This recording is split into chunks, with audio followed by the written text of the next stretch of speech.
Hindi na bago sa ating paningin ang mga kabayo sa kalsada, lalo't isa ang kalesa sa mga makalumang paraan ng paglalakbay na hanggang sa ngayon ay nakikita pa rin sa iba't ibang sulok ng bansa.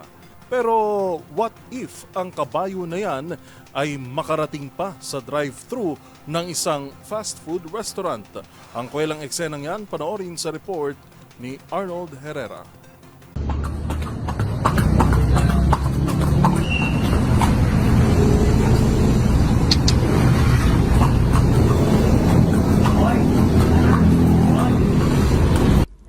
Bida ang saya.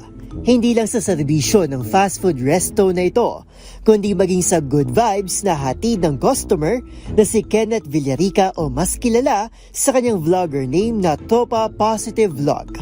Sa halip kasi na kotse, motor o bisikleta ang kanyang sasakyan papasok ng drive-thru ng resto, sakay-sakay ito ng kanyang kabayo na si Positibo. Kahit kita ang pagkamangha ng kahera, tuloy-tuloy lang ang customer sa pag-order ng fries, chocolate sundae at burger. Nagawa pa nga nitong makipagkwentuhan at tinanong pang may-ari kung naninipa raw ba ang kanyang alaga. Hindi. Nagbibigay ng pera yun. Mano ka?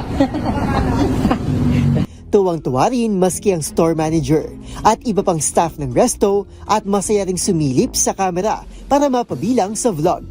Sa dulo ng video, naghati din ito ng positibong vibes sa kapwa nito customer nang ibigay niya rito ang kanyang mga in-order na pagkain bago umalis kasama si Positibo na para bang walang nangyari. Dalaman ba ito? Kayo sa kanya? Kayo sa kanya?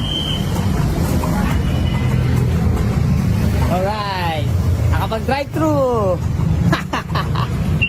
Para sa DZRH TV, ito si Arnold Herrera. Una sa Pilipinas, una sa Pilipino.